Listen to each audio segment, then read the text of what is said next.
Well, I'd like to welcome each and every one of you here tonight on this rainy, rainy night. Just glad it's not a raging blizzard.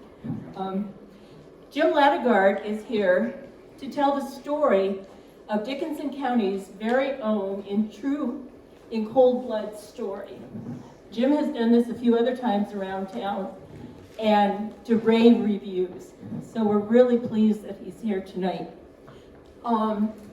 Just a couple little comments first. We will be doing another presentation in March, and that will be John Smeltzer talking about Templar Park then and now. And I know he has a lot of really fine old photos of Templar Park that you'll really enjoy seeing. So, and also we do have a donation jar out there.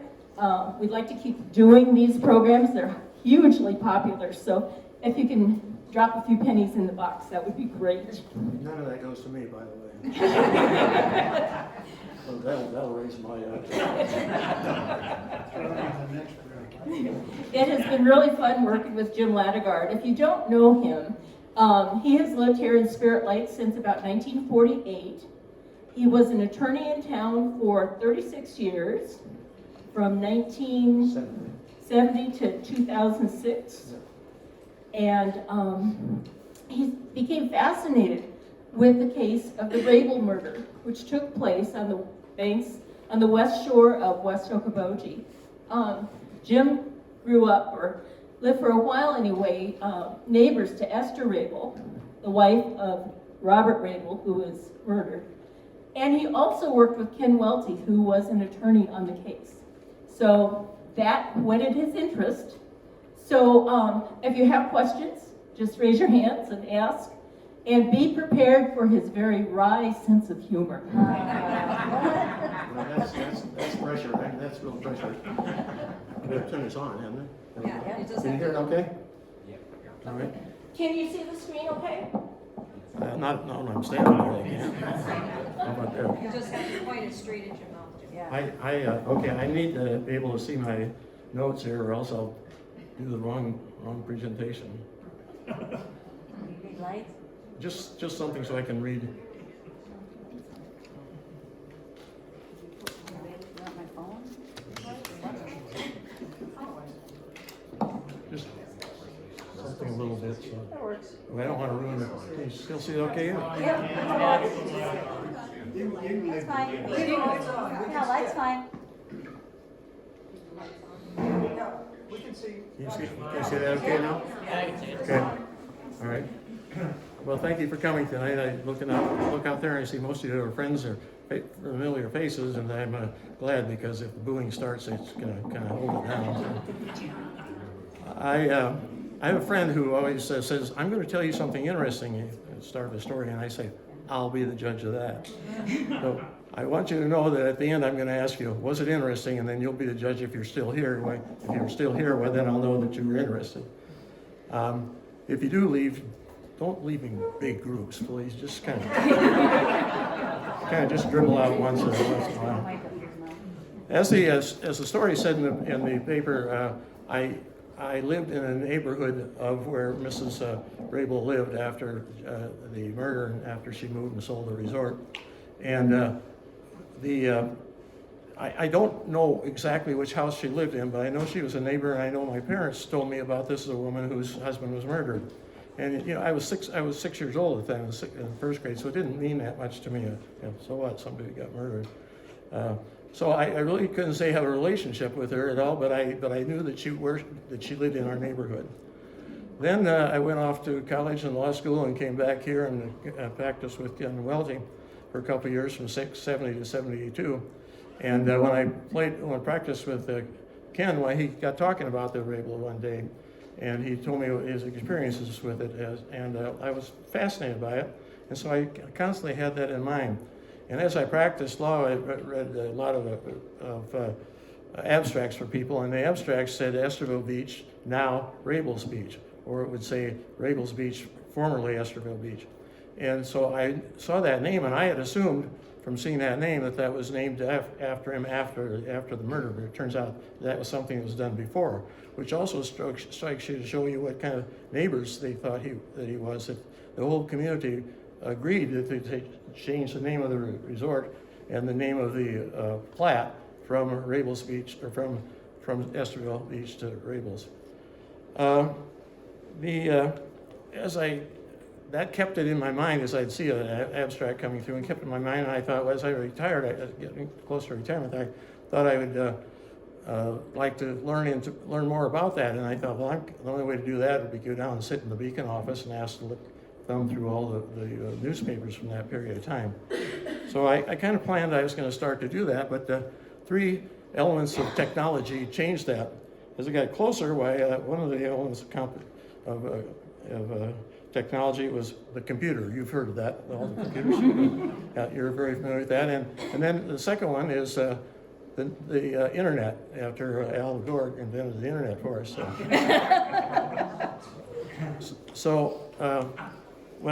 And then the third note, technological, is Post-it notes. Yes. I mean, you cannot do a speech without Post-it notes. And so that brings me to the number one tag on my Post-it note. If you have something that's turned on tonight that would make noise, like your cell phone or your pager or your pacemaker, would you turn it off, please? And if you're looking really sick and the person next to you is really sick, well, you can go ahead and turn them back on. But other than that, if you please do that. Closer? Closer. There we go. There you go. Oh, yeah. All right. Now I got stuff all over my lips. Okay, now I can hear me. Yeah.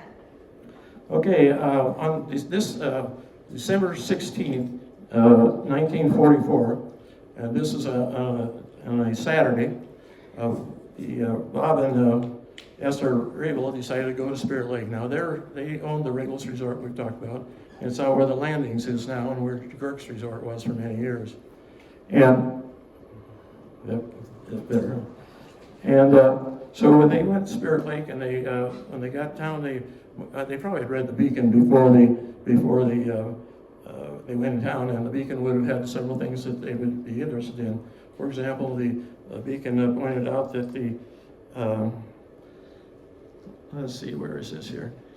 Oh yeah, the Beacon pointed out that at Morrison's grocery store you could buy meat, 4 pounds of hamburger for $1, but you had to have the proper certificate from the people in the government who were retained and measured and kept track of the various things that were eaten, like and gasoline, things like that. Now Rob was 64. And Esther was 62, and they had no kids. When they got to town, they might have seen the Royal Theater, and the Royal Theater was showing a Boston Becky and let's see, who was it? One of the other, Hopalong Cassidy was one of the other movies that was being shown that day. So this was a good time for Esther and for Rob. I call him Robert for a long time, and then I found out everybody called him Rob. But it was during the time that they were running this resort, it had 17 cottages, and it had a lot of things to do with people, and so there was like a mom and pop place, and they had only the two of them plus the people that they could hire in the summer to run it. And then they had most of cottages were not winterized, so they had to close out the wintering cottages. So they had all those things to do, and when the resort, they didn't have any kids themselves, but the resort they hired a lot of young people to help over the years, and so the people they became very close to a lot of young people. And Rob taught Sunday school at the Methodist Church in Spirit Lake, and that was a very popular person. He was well liked. And the other thing that might have happened on that day, just to give you an anchor on which to put this, when they came into town, they might have found out that there was a battle. Well, there's two things that they would probably find out. Number one is the band leader Glenn Miller was missing after taking off flying from England and was not recovered. And so that was talked about on the radio at that time. And the other thing that was happening there was the Battle of the Bulge was being, it wasn't called that at that time, but it was the Battle of the Bulge that was being fought at that time. So that's where we were in the attack, at the counterattack at that time.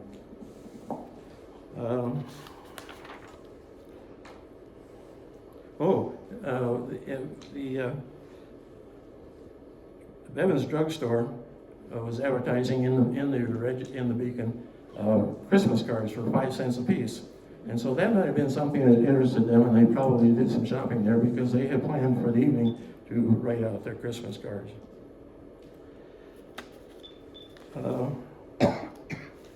Rob would have listened to the news and the radio, probably more interested than most people because his... Jim? Oh, sorry, I'm sorry. Jim, I think you'd be better off to do away with the microphone I was and just gonna ask. your voice carries well. That takes a lot of static and We do that, okay? Okay, it's easier for me too, so. Okay.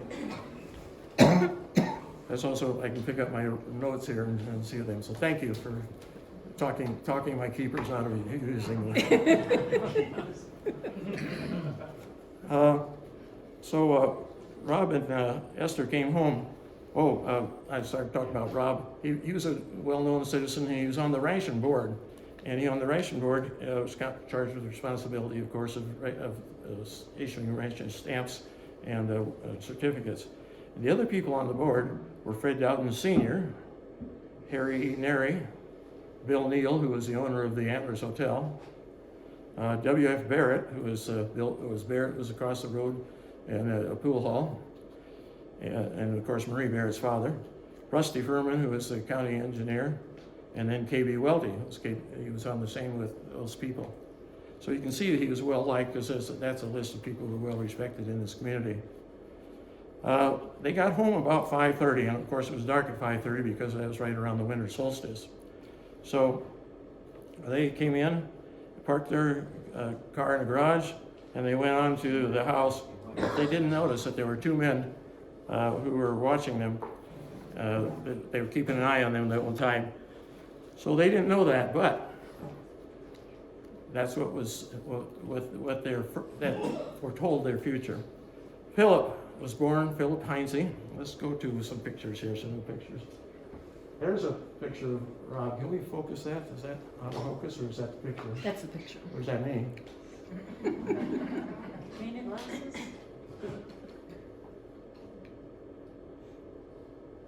I think you're gonna have, is there a focus over there?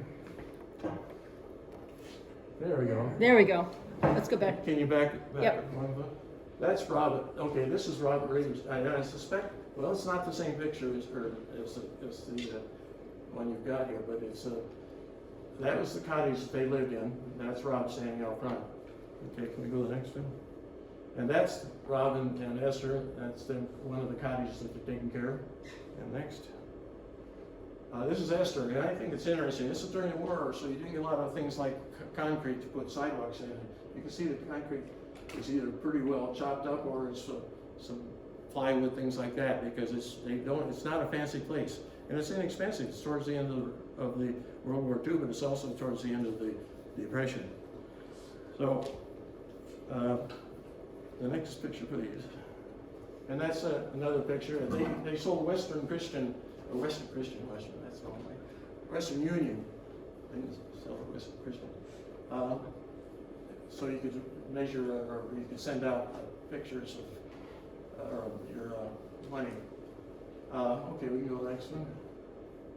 Okay, this is a couple gentlemen here. This right, the bottom one is Phil Heinstein. He was born in 1872, or just a few years after the end of the Civil War.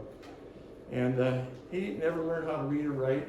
He never learned how to keep a job. He could have a few jobs for a long time. And he never learned how to keep out of jail. And so he was in trouble constantly all his life. He had worked sometimes. harvesting ice or manual labor for railroads, things like that. This is his son Phil. This is his son Henry. Phil and his wife had a baby on Christmas in 1901, and that is Henry there. His name is William Henry, but they call him Henry.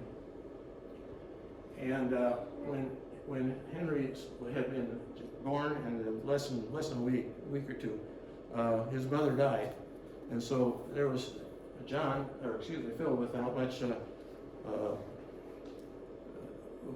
resources in order to decide what to do with it, and so he took it. He took the boy to his mother's house, and he left it there for about 7 or 8 years until about 3rd grade, and then he dropped out of school in 3rd grade.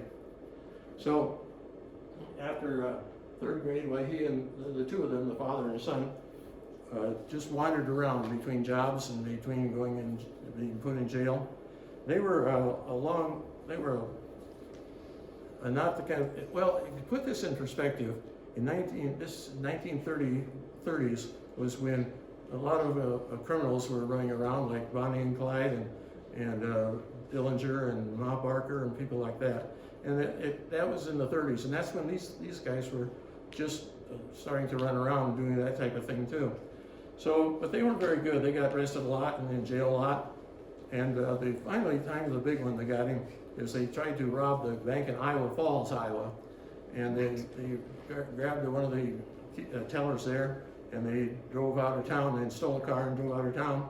And then they ran into a cornfield, and the police ran out behind them, and they ran into the cornfield.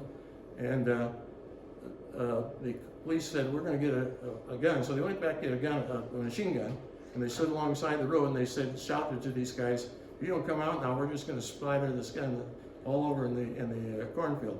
Pretty soon they came out with their hands up.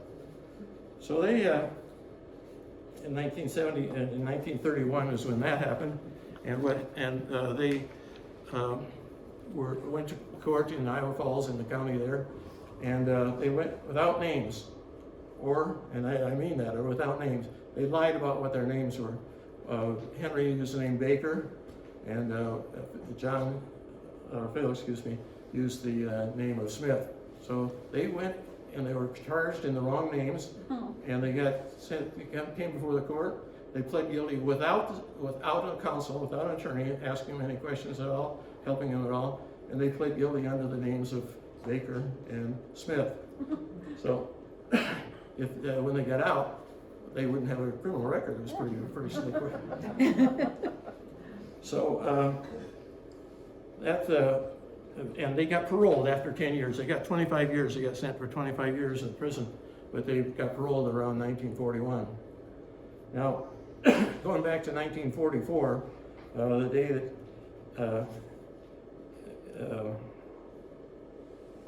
1941 is when Mr. Raebel decided to run an ad in the paper.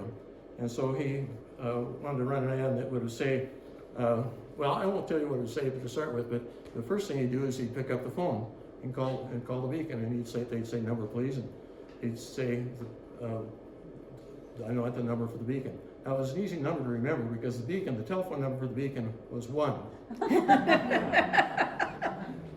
But it also is probably not even necessary to know the 1, because you might say something like, you might say, "Winnie, give me the Beacon," and it might be Winnie Callahan, who was the most common telephone operator at the time. And so, or you might say to Winnie, you might say, give me the Smiths," and they say, "No, the Smiths are out of town this weekend. They're in town." Or you might call and say, "Call over to the Joneses' house," and they said, "Well, Mrs. Jones is over at Smith's, so you want me to ring her over at the other house?" Because she pretty much sat there and knew where everyone was all the time.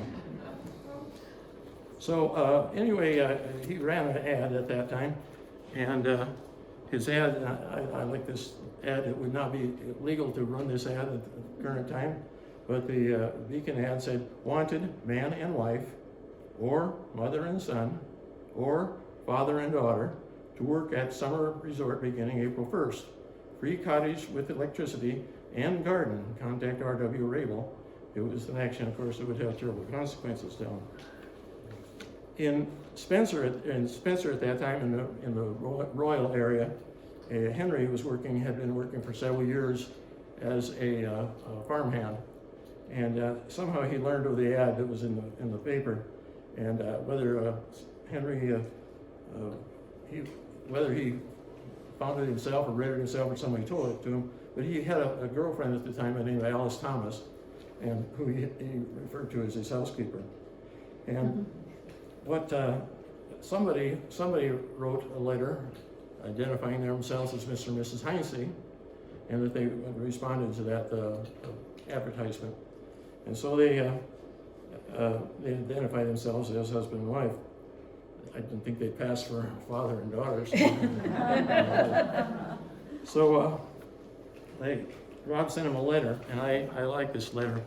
I've got the actual letter he sent, which is made an exhibit, and I won't read all of it, but this part is this is Philip writing back to Mr. William H. Heinstein in Spencer, Iowa. It's real raw, really. We have work for both the man and the wife. You and I will take care of the yards, lawns, docks, boats, saddle horses, etc., and also the heavy work of cleaning the cottages. The wife helps Mrs. Raebel in the cleaning of cottages and keeping them up dolled up and pretty.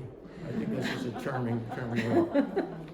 And he explains out that we've decorated the inside of the cottage, and it's clean and attractive, or you can bring some of your own furniture if you'd like.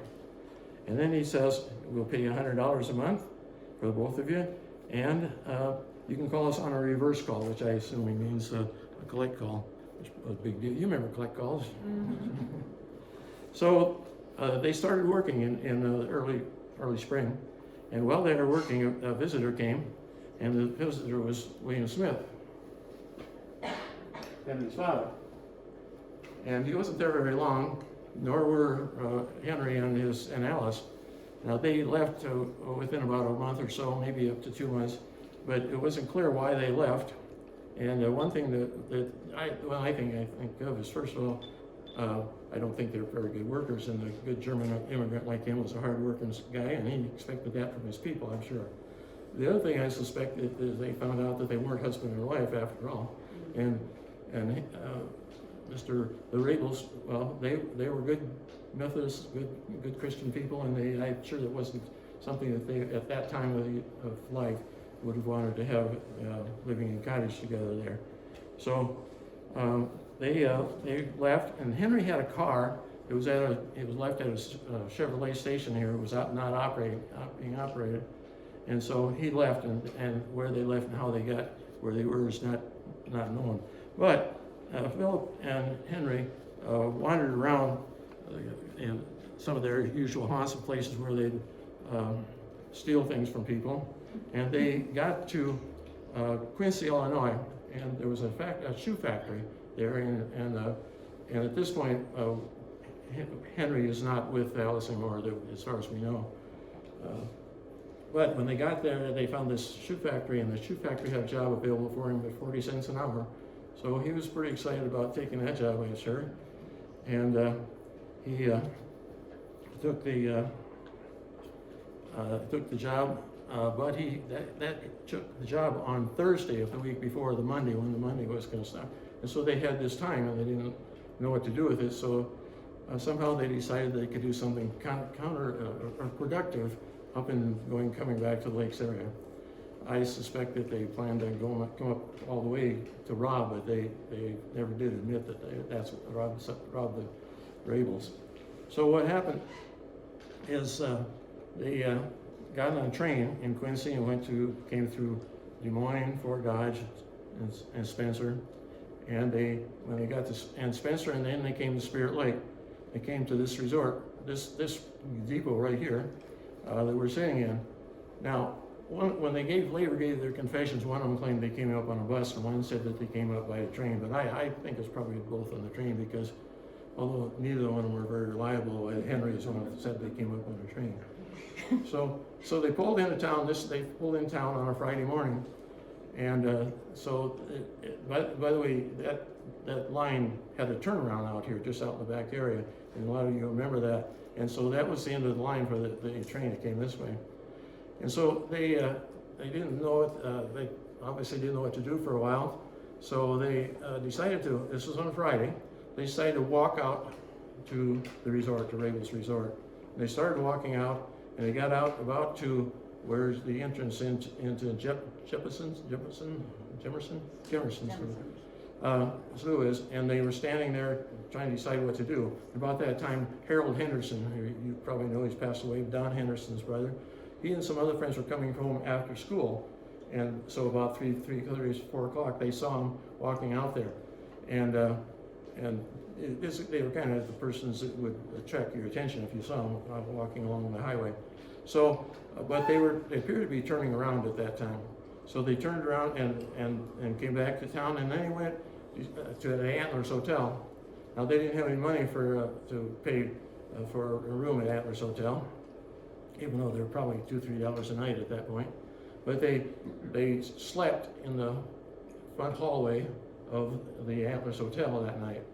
And I suppose at some point they sat in some of the nice cushioned seats inside the Antlers Hotel. So they got up the next morning, and they decided to do several other things. They found out about the train. Apparently, they found out the other train in town, the one that goes east and west. And so they went over to that, and this was fairly early in the morning, where that gets that train. And when they got to that depot, and that depot was behind Casey's, if you know where Casey's is, north of Casey's, and that depot was there. And when they came in, Ruby Lawyer was there with Darwin and Stan, her children, who were about 3 and 1 at the time. And they're going to take the train over to Cheatham because they had some relatives over there, and so they were waiting to catch that train. But the Heinsteins walked in with a bag of yesterday's donuts, and they offered a donut to these 2 little boys. And Ruby, a very wise person, said, no, they don't want one of your donuts. So they stayed there for a while, and then they found out how much it was going to cost, I'm sure is what happened, and they didn't have the money, so they started walking.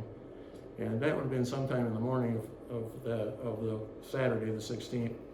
So when they started walking, and they walked all the way out there, and they turned on Highway 86 and onto the resort. When they got there, let me catch my notes up with. Oh, they did stop at a local bar and drink a few beer. You're supposed to at 15 cents a piece, by the way. I was supposed to gather courage to go on out there and maybe strength. But when they came out, they got to Raebel's home, and it was probably around 5:30, 6 o'clock. No, excuse me, it would have been before the Raebels had come in. It was about 4 o'clock. And they went to a barn first and sat there for a while, and then they came up and into the cottage, was right next door to the Raebel's cottage. It was owned by the Raebels. And Mr. and Miss Raebel came home at about 5:30, and they didn't notice those people, as I mentioned. So they waited and decided what to do, the Heinsteins did. And what they finally decided to do is they watched, and Mr. Raebel went downstairs. Now, can you give me another? Here's this, you see, this is the trapdoor. This is the lower picture, is the same way, the same picture, the same property. And where it says back portion and trapdoor. So Rob and Esther had sent up card tables out in the front, and they were working on Christmas cards to send out. And you know what stoking coal means? Sure you do, you're a lot of older people.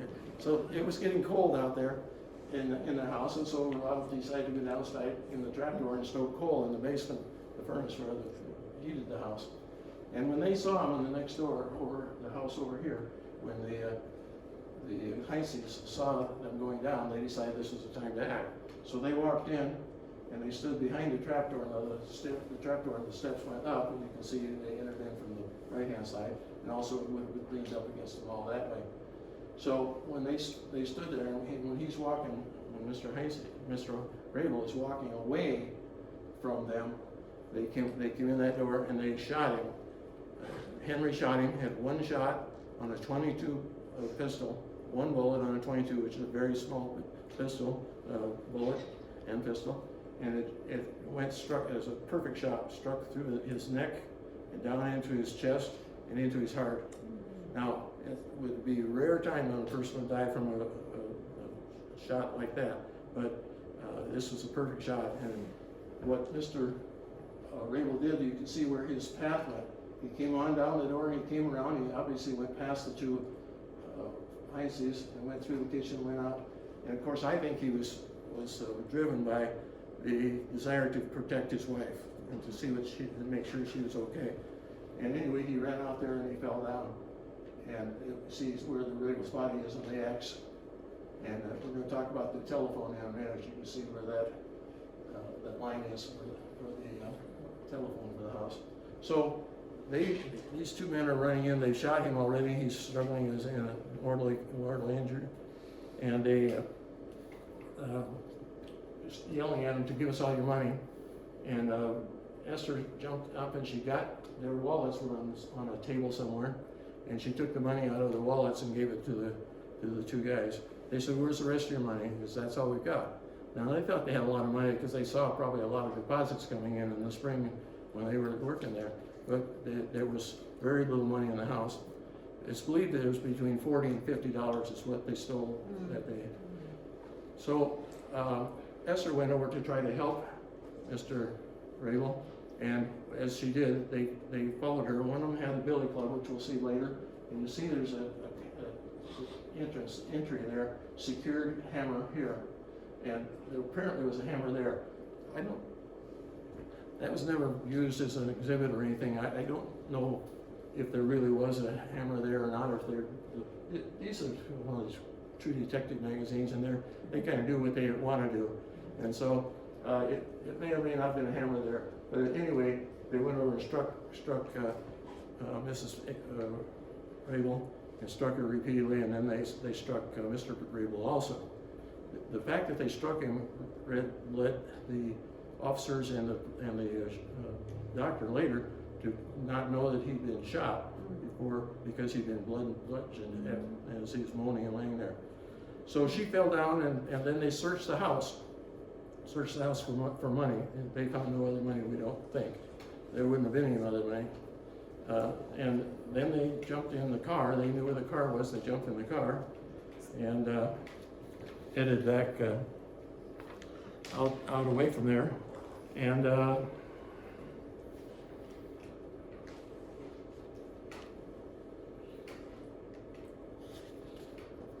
they drove in the car. Would you want to do the next picture here?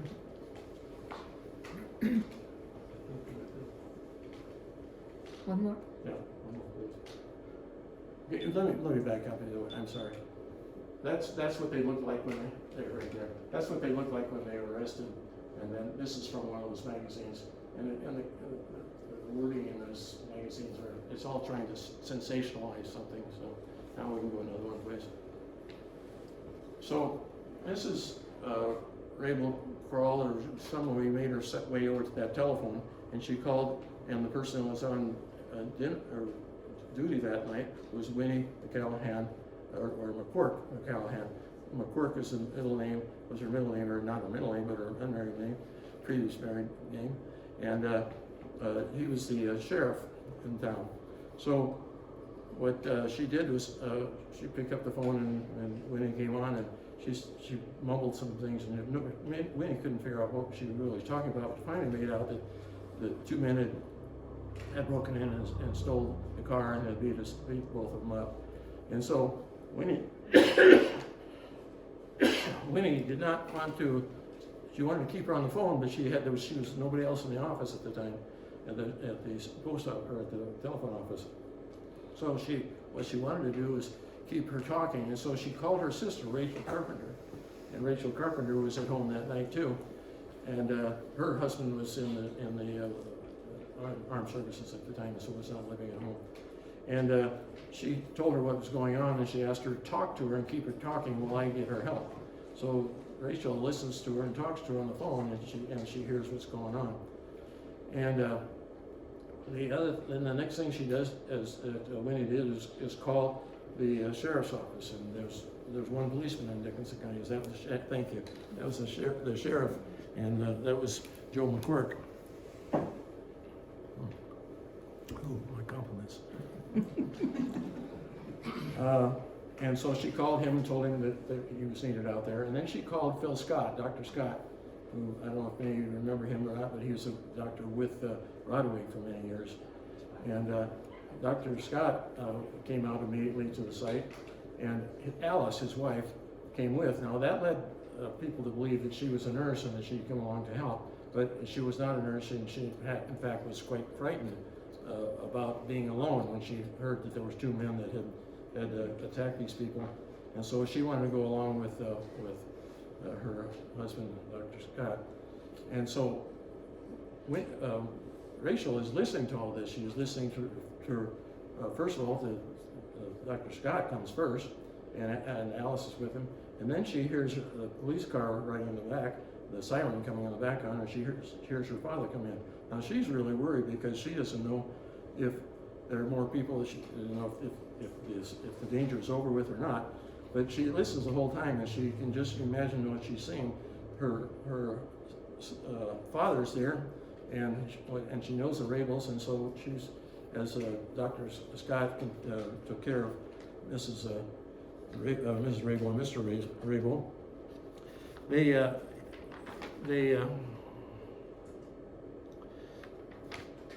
after that, what happened is that it was, like I mentioned, it was not immediately apparent that he had been shot too. He was badly beaten at that time. They thought he had just been beaten badly. But Sheriff McCork did call and tell his neighboring counties and asked to set up roadblocks to see if they could catch him. Now this all happened at about 9:20, and about 7:30 when this all happened. So it took almost 2 hours before Mrs. Raebel was able to remember or figure out what she should do, and crawled her way over to make the call. And so then Sheriff McCork also called the only other lawman in town they had, and that was the Spirit Lake Chief of Police, who was Gar Lindquist. And they also called the coroner, which is Dr. Jones, but he wasn't available, so they called the deputy coroner. I love this one. The deputy coroner was a doctor named Rector, R-E-C-T-R. He was a dentist. Now that's small town Iowa. If you get a dentist, you're a deputy. Mrs. Raebel was taken to the hospital, and originally was not able to tell much, but over the days that she got better, she was able to tell the names. She knew that Mr. Smith was the one that came, and that Raebel was the one who was, or that Heinstein was the one who shot. So when I gave this program, maybe 12 years ago, maybe, and Ann Dodge from the Terrell called me after that, and she said that she was in the hospital having a baby at that time, and she said that there were armed guards there to protect the Dr. Scott, when he was there at the hospital, and also Alice. Each day she, instead of staying home, she was afraid to be at home, and she came and she went with Dr. Scott around, because she just wasn't going to have to take the chance that she was going to be hurt.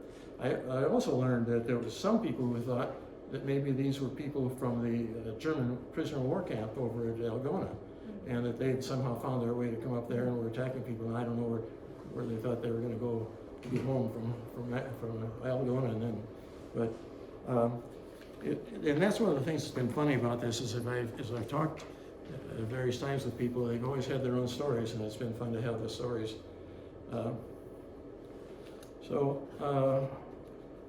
Oh yeah, it's an interesting sidelight. Well, I guess you'll be inside that. But, the Christmas cards that they were working on, they started to show up at various of the kids and people that they'd written to. And I know two of them. One was Marie Barrett, who got a card. It was not signed, but the address had been written out, and the envelope had been written out, and the stamp had been put out.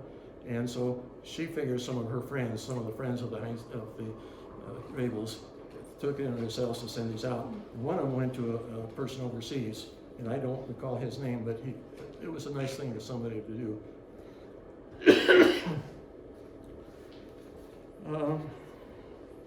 Yeah, let's go with the next picture.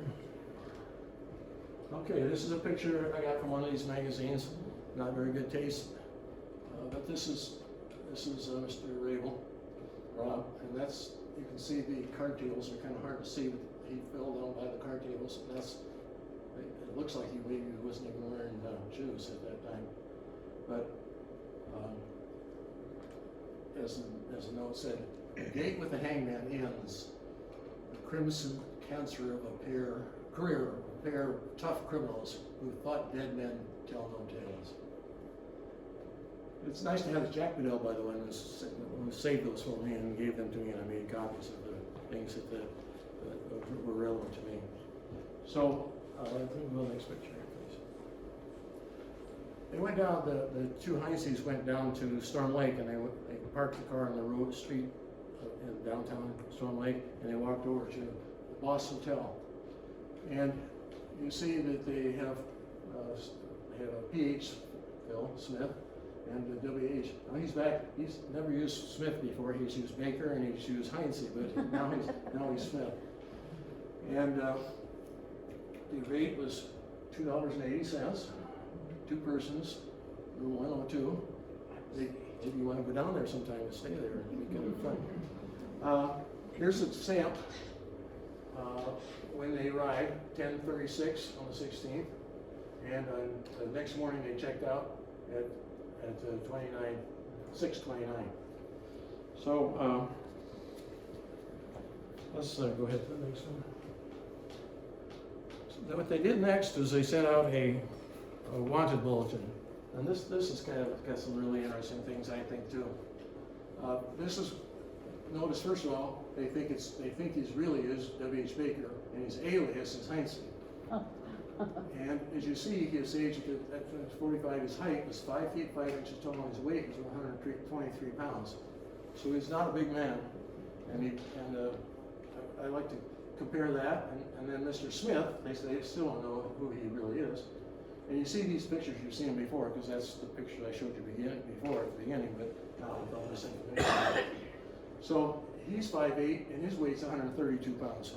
I think these are small guys, and I think if they'd given Mr. Raebel a good fight, I think Mr. Raebel could have handled both of them. You know, he's just a tough guy, worked hard, and really fought hard to protect his wife. So, brown hair and blue eyes, doesn't see well without glasses. I think that's kind of an interesting comment for them to put out. Well, it didn't take very long to follow the trail. Once they knew that they'd gotten left town, so they had to have gotten onto the train, and they followed the train and they found out where they were. You can go to the next one now, please. That's, I'll just tell you those who knowledge, before we get to that one, but this is Walt Bedell, and this is Sheriff McQuirk, Joe McQuirk.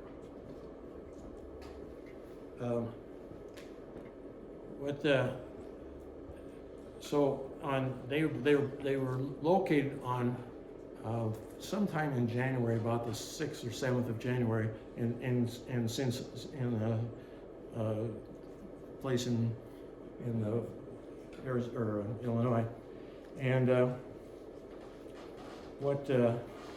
they arrested Henry at work. They found out where he was working, and he was staying with in a room with his son and his father, Phil. So what they did is what I call informal extradition. They loaded him into a car and drove across the bridge. Not mess with these kind of things that frequent little things that you're supposed to mess with, like extradition. They said that they found the billy club. In one place I said they found the gun, but I'm not sure what happened to the gun. In this document I put together, my original script, I put that it was never found, but it may have been found. I'm not sure, but I know this. It was not introduced as an exhibit at the trial. So when they got to, on Sunday, the 7th, I believe it was, of January, when they got brought back to Iowa, they started questioning him.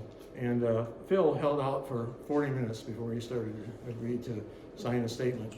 And so they took a nice statement and from him, and I explained everything, and it's beautifully typed, and it's beautifully, and then there was some sort of signature on there, and on that signature, he has signed and says that I have read this above. Well, he didn't know how to read, so I don't know how they talked him into signing that, but he signed something. And then they had another one from, then Henry quickly gave also a statement admitting everything. Henry basically admitted everything that he thought he didn't do anything wrong about. He'd been being there, all sorts of things, but everything that was bad, why I don't remember that. And then they'd show him his statement, and they said, I can't remember doing that, I can't remember. I mean, he was selective memory, kind of like kids, you remember when you used to have to argue with them. So, there's a lot of things that had to happen. They were brought back to Spirit Lake, and it was 3 days. The confessions were signed on Sunday, and I believe it was the 7th of January. And they brought them up to Spirit Lake and set an arraignment for the Wednesday, which would be the 7th, 8th, 9th, 10th, 11th. And when they got there, when they brought it up, of course, they needed a county attorney. Now, Harry Neri had been the county attorney at the time, and he was the one who was out at the scene. But Harry Neri had been elected judge, or appointed judge, and he became the judge on January 1st, and Walt Bedell became the county attorney at that time. Every time I see that picture, I think about when I became county attorney. Walt Barbee was a county attorney before me immediately, and I got elected to become the county attorney. And I was at a party on that night when the old guy went out and my job started and at about 1 minute after 12, Walt Barbee calls me up and he says, "Well, Jim, there's been a murder out in the lake. It's your job." Nice guy, right? Anyway, it was quite a thing to dump on somebody the first weeks in office and actually there was nobody died in Spirit Lake. So, can we go back just a second? I got looking at this. Phil, you look a lot like Dewey. Dewey, where are you? Yeah.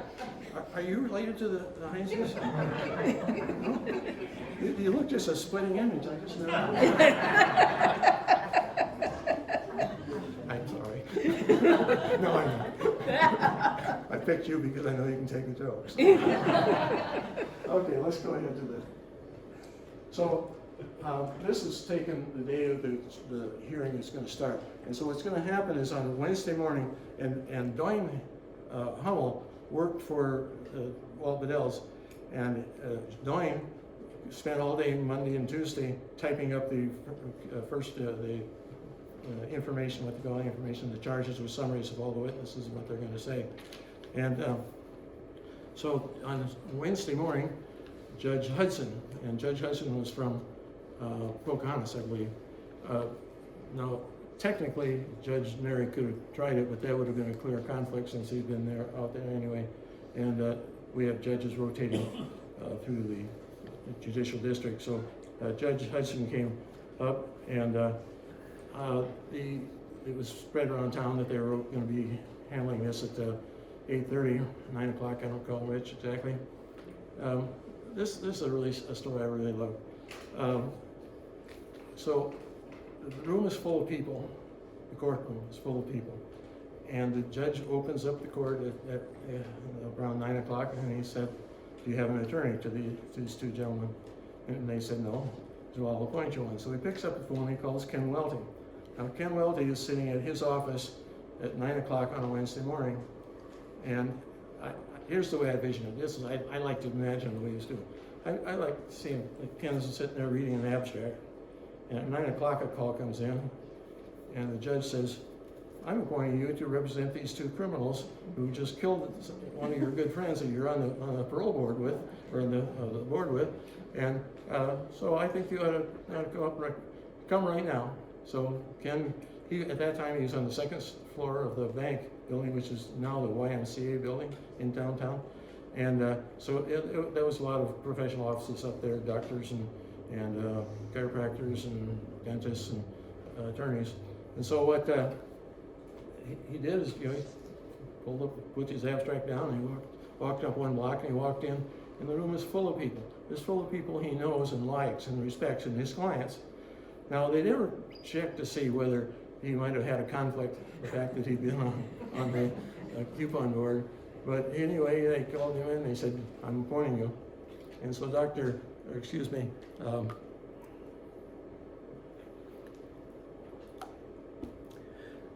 Judge Blue appointed him, and he appointed him first for Phil. And so he asked if he can talk to his client, so he takes him, goes out in the back room. And here's what Ken told me. He said, I went to the back room and I said to him, did you do it? And they said, yes, I did. And he said, then plead guilty. Let's go back in the courtroom. So, as John will recite, that doesn't happen nowadays. So then that's Judge Sandy. And so then they go back and they get Henry. And Henry comes out and the same thing. Did you do it? Yes, I did. Go ahead and plead guilty. So they walk back in and they plead guilty. All those people in that room, and I think one of them might have been Bob Betcher. I know he said he sat in through a lot of the trial. But anyway, they said, okay, you're guilty. Now I don't have to decide under the code. At that time, the only thing I have to decide is whether you're going to have a meeting with the hangman, as they say, or whether you get life imprisonment. And so he said, we'll have a hearing 19 days from today. Come back, be ready for trial on the issue of whether these, only issue being whether these men should be hung. One of the witnesses that was identified, and I don't believe he actually testified, was Victor Stanton, and that was Elaine Hummel's father. But he was definitely one of the witnesses who had seen the second day when they were walking out on the way out to Highway 71 or 9, excuse me, and out to 86. They didn't really have to have a lot of testimony, but what they did want to do is show what kind of people these were, because the only issue is whether they were worth redeeming. So on that day when I came back, it was on Monday, there's I gotta find this. I want to read this exactly how I find this.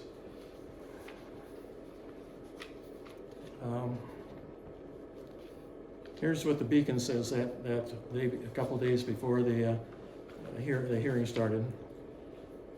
It was January 25th, and the hearing started on the 29th, the following Monday. It said, habitual criminals menace to society.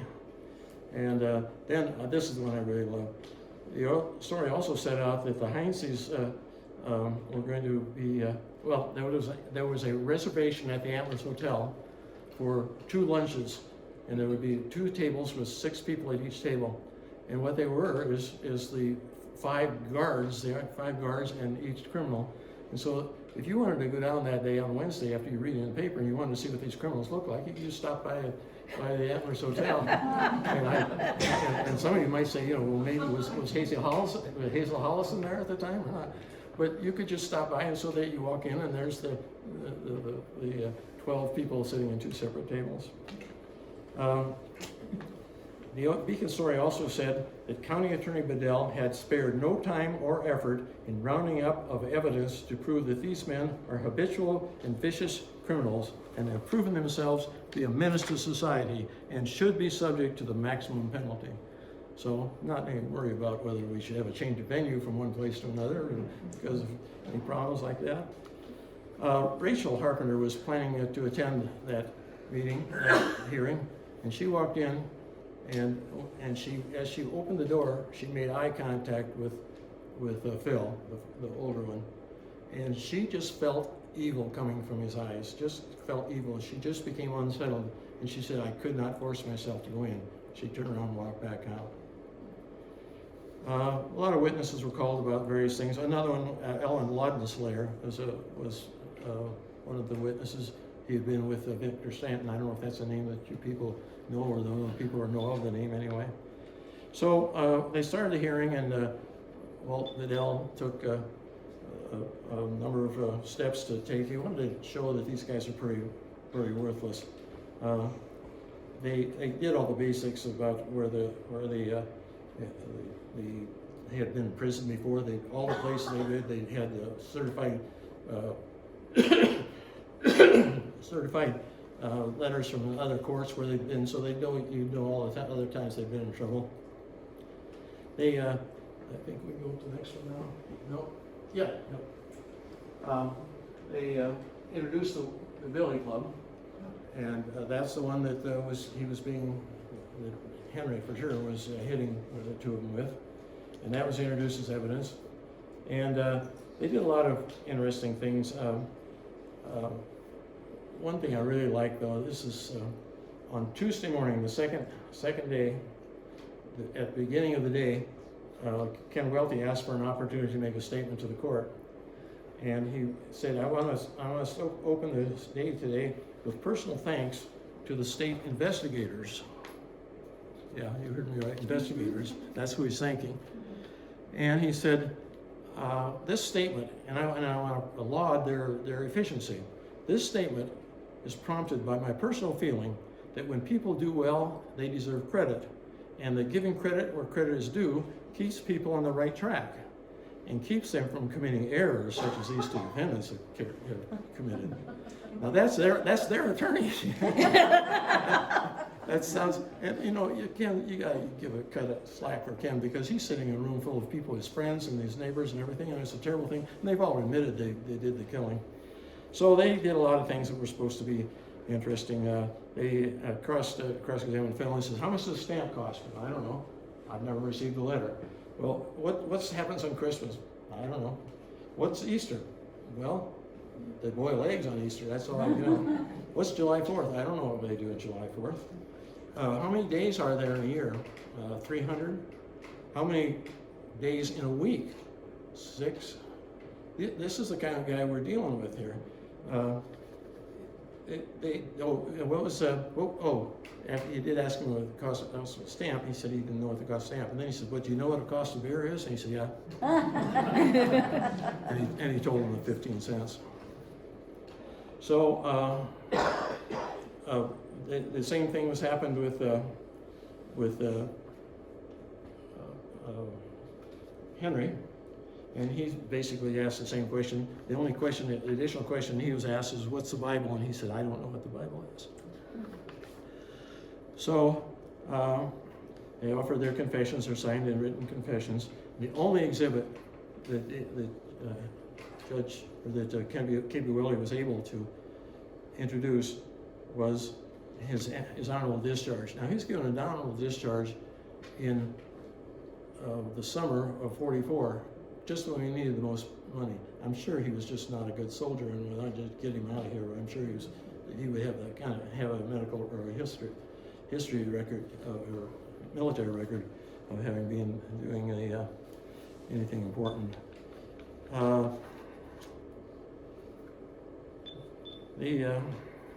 One thing that with Judge Hudson wanted to hear was more about what the people would do if they were sent for life.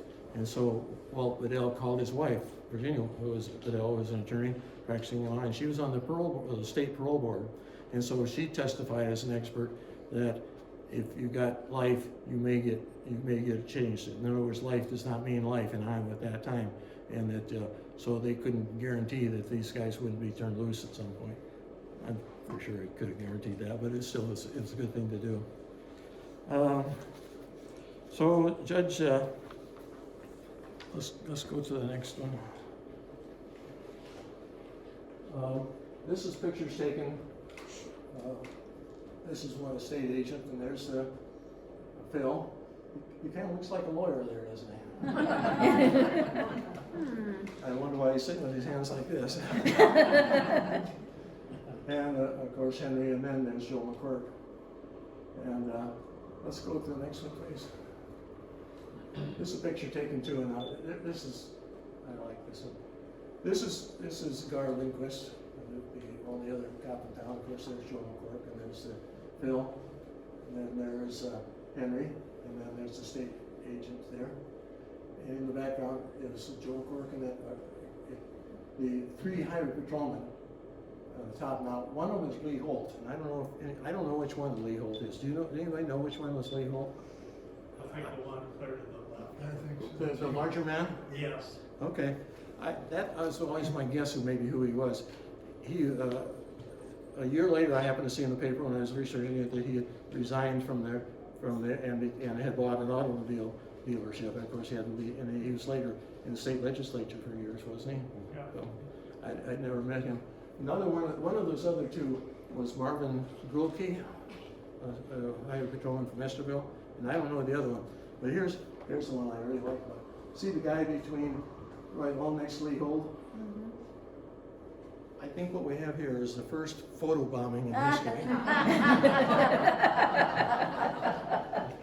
I think somebody just walked by and said, I can get in this picture. It could have been just walking by, or it could have been the janitor there, I don't know.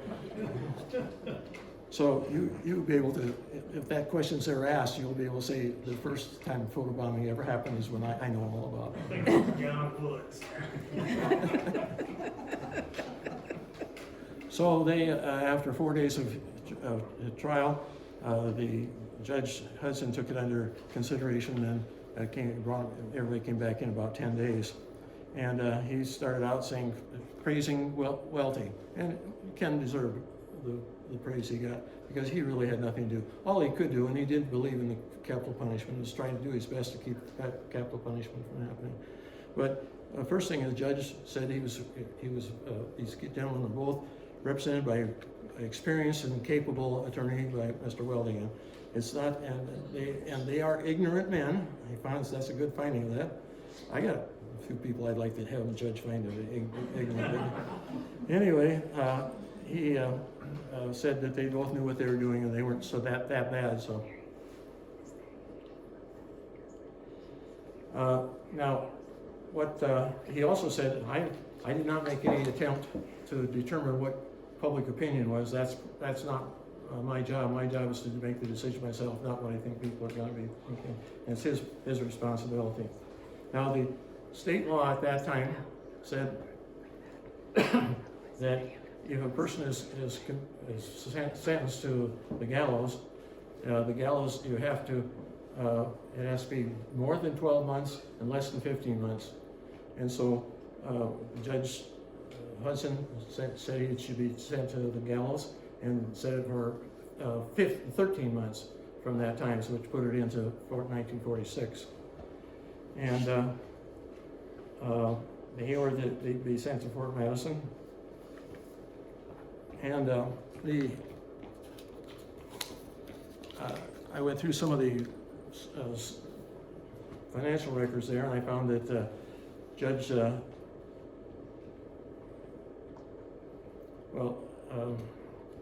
Joe McQuirk, took the Heinsteins to Fort Madison, and he had Fred Erickson, who was the sheriff at Spencer, help him out. Joe McQuirk was paid $50.80 for driving, and those include mileage, $6 for a hotel, $3.60 for meals, and Erickson was paid $6 for taking these fellows down. Can we back up to a picture I'd like to see? One of there. This picture also intrigues me, and I think it's fun. This picture, of course, is Joe McQuirk and his daughter, Mae McCallaghan. I got this picture from one of these true detective stories and magazines that Jack Bedell had given to me. And as you look at that, there's a cigarette in Joe's hand. And I sent this picture to Rachel. She was in Adel, Iowa at the time, and I spoke to her quite a few times and corresponded with her, and also gave her a copy of everything. And she said, I don't understand that picture. My dad did not smoke. And I can't explain it, but I've got a real good hypothesis, and that is that magazine was full of ads for Coke, for 7-Up, cigarettes, excuse me. And so it would be full of Chesterfields, and that type of thing, you know, Lucky Strike, and they're all over the place. And I think this is what we call product placement. I think that the company that made the magazine didn't want some real tough guy sheriff not being a smoker. And if you look at the way the fingers and where that hold that, it is an odd way that a person would hold a cigarette. So, Ken, well, didn't have much else he could do, but he did file an application for clemency with Governor Blue, and our governor had the authority to transfer these to life imprisonment instead, but he turned it down, and Ken went down for the hearing and attended by Paul Bedell too. Ken was paid $20 for each of the two men for his work. During the time that the Heinsteins are at Fort Madison, they purported to convert to the Roman Catholic faith by Chaplain Father Bongers, Herbert Bongers. The executions, the final efforts to save these two were stopped when there was a provision of the code that says that a person in Iowa could not be executed if pregnant or insane. So they had you're getting ahead of me now. So they had a couple doctors examine them and said no, they are insane. Now, I think there's a joke on that thing somewhere, pregnant or insane, but I'm not going to make that joke. I value my marriage. So the execution was set for March 29th, 1946, and they were attended by people from Spirit Lake area. The law said that they should be 12 people, local citizens, and it said they should be responsible people. So that would let a lot of people in this room right out right there. But responsible people could be, and so the sheriff went around to find 12 responsible people. And there's a certificate of execution. These 12 people went down and watched the hanging. The people who signed it, the affidavit that they saw the deaths occur, were Donald Hollison, I believe that's a brother of Hap Hollison, is that right? And Elmer McKinney, Gar Lindquist, Burl Ellis, Fred Erickson, of course, the sheriff, M.M. Jones, the doctor, C.L. Atchison, Mike Quamer, I talked to you about that. And of course the judge was there, and the clerk, Earl Michael, was there, and Bedell was there, Lee Holt was there, E.N. Wood, any relative of yours, E.N. Wood? Okay, Marvin Grolke, and M.E. Hickabee. Anybody know any of those names? Anyway, those are the people that went down and witnessed and filed the certificate of execution. The bodies were released to Father Bongers, and we don't know what happened to the bodies. I called both Catholic cemeteries in the Fort Madison area, and neither one of them had any records of them being buried there.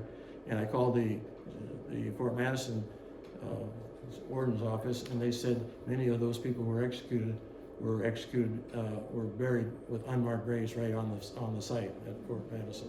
So I never was able to determine what happened to the bodies, but Father Bongers was the one who received it for them.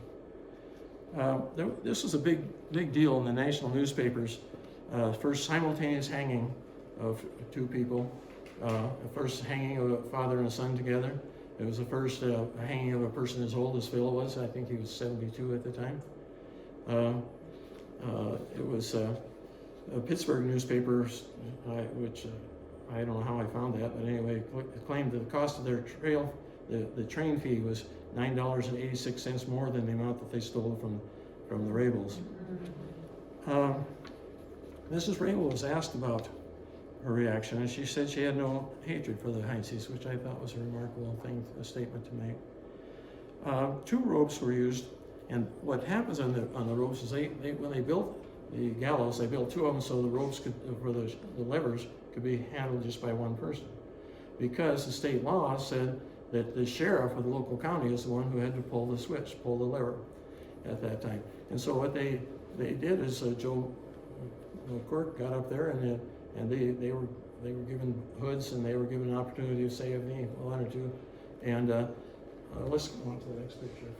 We got to go quite a few to get to the next one. There. That's Reverend Pastor Father Longers.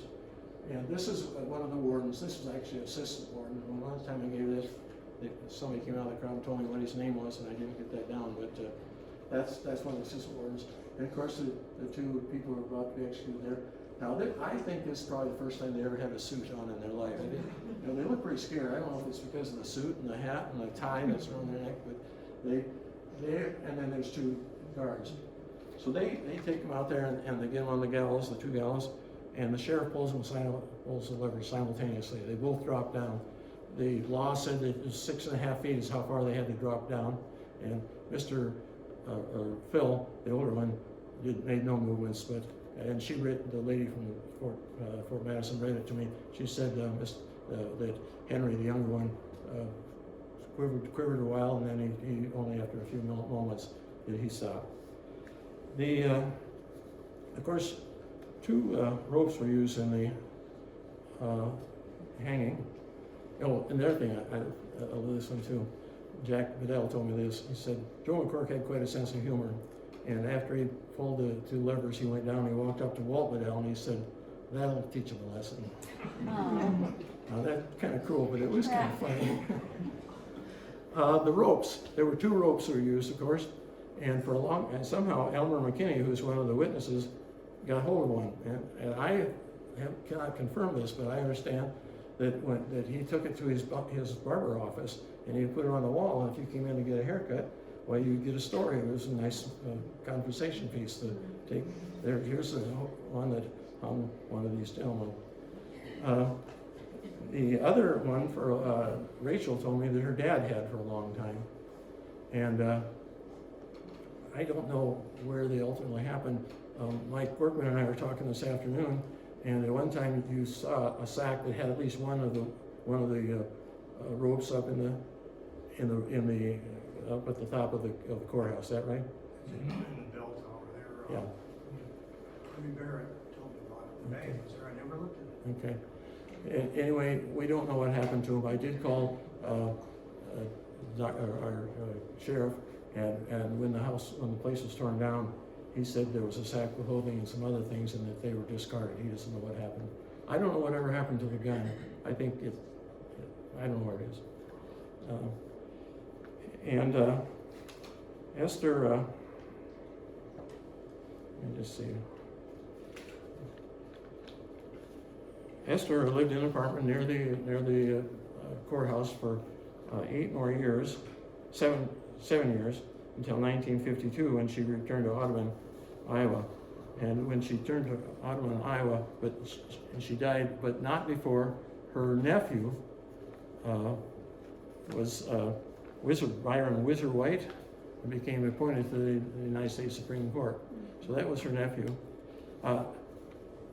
When I saw that relationship to this whole thing, I had I thought it'd be interesting if the White family would want to know about one of their family members was murdered, if they knew about it. So I read in the paper that Whizzer White was, of course, deceased by that time, but his son was running a law office, large law office, the head of a large law office in Denver. So I called out there, and of course, you say, I've got the story, and you're not going to get past the front door, but when you get one of the ladies, I told her what I wanted. I wanted to present this to them. I wanted to just mail it out to them. And would they be interested? And she said, well, I'm sure he'd like to see it. Whizzer White's son. And so she gave me the address and everything. And I sent it out to them, but I never heard back. So either they were not impressed or had no interest or didn't get there. I don't know. Maybe I didn't put enough postage on it. She died at age 81, 19 years after Rob's murder. She's buried in Audubon Cemetery, right next to Rob. Philip and Henry were the only persons hung for crimes committed in Dickinson County. 46 men were hung over the years from the time that the penalty of hanging was adopted in 40 or 34, and when it was terminated in 63, was led by Harold Hughes, and I remember our governor was very opposed to it. So 46 men, on all men, no women, were executed in Dickinson County area and state at the time. The one last page here. The Beacon reported all these things that I've talked about, and I got a lot of this information from the Beacon. And they reported it at sunrise at 5:55 in the morning, sunrise in a better world, and that was, of course, the law said they had to be hung after sunrise. And they said, sunrise and a better world. Now, they didn't make clear if they thought the world was better without the two Heinsteins there, or if it was a better world for Heinsteins wherever they were going. That's it. I did promise to do this. I've always, I've got this, these are the raw materials that I got in my research.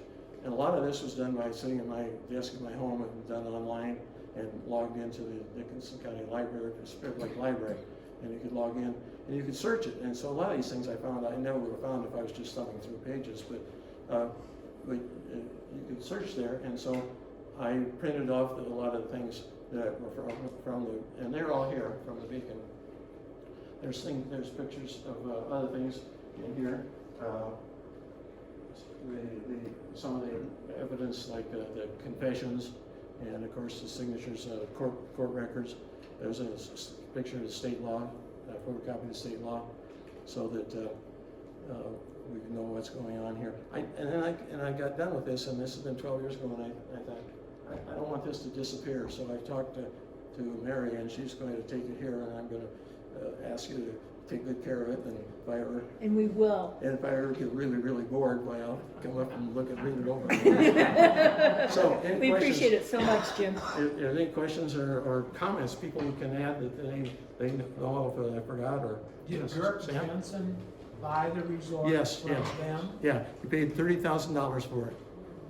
He made more than he sent from her. She sold it within that spring, so she didn't run it. You know, Christmas is when this happened, and about April or something, Dirk bought it for $30,000, 15 acres and 17 cottages and 400 or 500 feet of the lake. So. Yeah. And he sold it, of course, to the Nodland family, and they, of course, built the landings.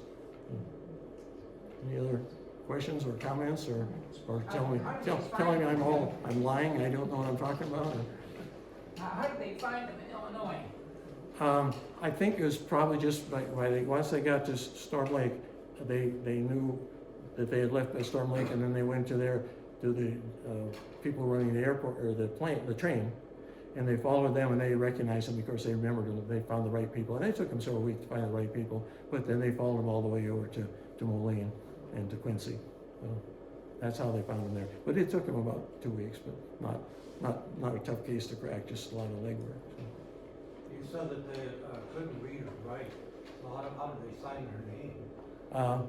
Well, I've got a suspicion from that it matches the handwriting of the deputy who's there. I looked at that today and I thought, boy, I wonder what they'd say. Philip could not read and write. Henry could do a little bit. So on that where they checked in at the hotel, you can see that Henry signed Phil's name because he signed him there both. So I'm not sure he could even sign it, but that's a good question, and that's my theory. Jim, I do remember as a little kid going up to the courthouse, but I thought we saw those ropes before the hanging, not after. I thought that they said the county had to supply the ropes. Oh, could be. And we just went up and saw the ropes. That could be. That's an interesting. That's very possible. I'm sure I was in second grade, third grade, somewhere there. Yeah. With all the names brought up, Evan Lorene Blackard's daughter married Lee Holt's son. Oh yeah. I forgot that now. Yeah, couldn't have come up with that myself, but now I remember that. Yeah. Okay. Anything else? Thank you very much, I appreciate it. Good.